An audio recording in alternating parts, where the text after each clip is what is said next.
Look, if you live in a warm, humid climate, maintaining a yard can honestly feel like a total uphill battle. It's a lot of work. But what if it really didn't have to be?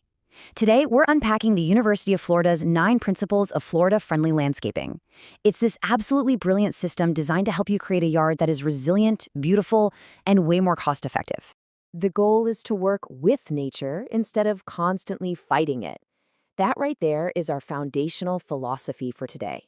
Because an eco-friendly yard isn't just about, tossing out some wild weed seeds and walking away. It's actually a highly calculated, interconnected system. So what exactly is Florida-friendly landscaping? Well, it means intentionally designing habitats that fit the climate and deeply respect the local ecology. We aren't just decorating a space here. We are building a sustainable habitat that's naturally equipped to withstand intense droughts, blistering heat, and those severe storms we all know so well.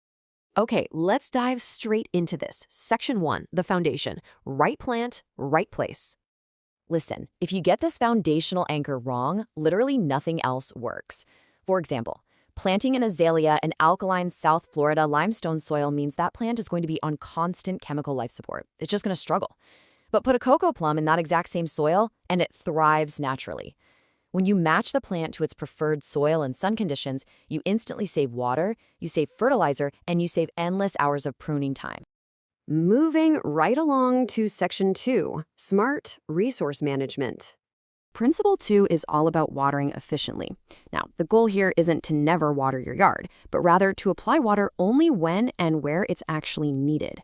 Honestly, mature native plants rarely need extra irrigation, but when you do have to water, you want to go for deep, infrequent sessions, ideally before 10 a.m.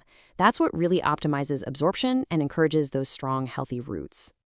Which brings us to Principle 3, fertilizing appropriately. Let me ask you a question. Does more fertilizer equal healthier plants? It's so easy to assume that, if a little food is good, a massive amount must be amazing, right? Well, we really need to debunk that myth right now.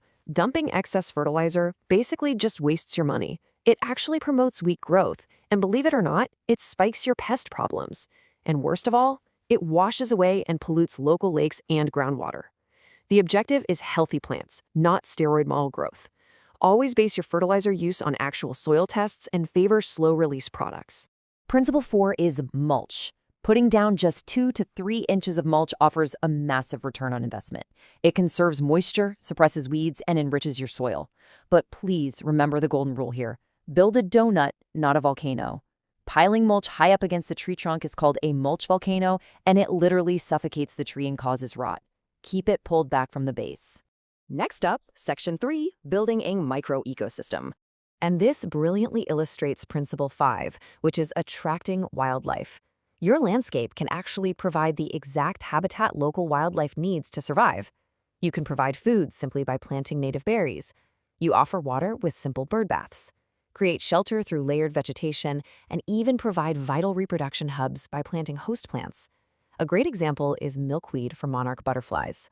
Principle 6 is managing yard pests responsibly. Fun fact, most insects in your yard are actually beneficial or totally harmless. Integrated pest management means you first identify the exact problem, then decide if a little minor leaf damage even requires action, and always, always use the least harmful solution first, like just handpicking the bugs off, before you ever consider reaching for chemical sprays. That leads us nicely to Principle 7, recycle yard waste. Nature wastes absolutely nothing, and honestly, neither should we. Simply leaving grass clippings right there on your lawn or composting your leaves returns vital nutrients directly to the soil. That dramatically lowers the amount of commercial fertilizer you need to buy. Let's expand our focus a bit for Section 4, protecting our Florida waterways. Principle 8 is reducing storm water runoff. Every single gallon of rainwater that doesn't soak into your yard is a gallon that washes fertilizers, pesticides, and sediment straight into Florida's rivers and lakes.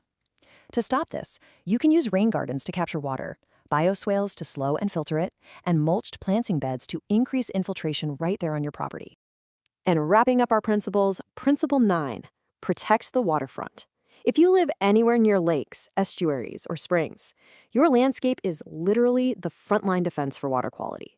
Maintaining natural, vegetated buffers and using native, low-input plants near those shorelines is absolutely crucial for protecting drinking water and vital seagrass beds. Finally, let's move to section 5, the ultimate ripple effect. Let's see how this builds, because these aren't just isolated tips, it's a domino effect. Think about it. You put the right plant in the right place, and it naturally requires less irrigation. That perfect environment creates a much healthier plant, which naturally fends off pests, meaning it needs far fewer pesticides. The end result? A beautiful, resilient ecosystem that demands less of your time, less maintenance, and saves you a ton of money. So I'll leave you with this. Are you ready to stop fighting Florida's natural systems and actually start working with them? Florida-friendly landscaping is all about making your yard thrive effortlessly just by respecting the local ecology. Take a look at your own landscape this week. Which of these 9 principles can you start applying today? Seek knowledge with curiosity. Explore the varied path at viavaria.co.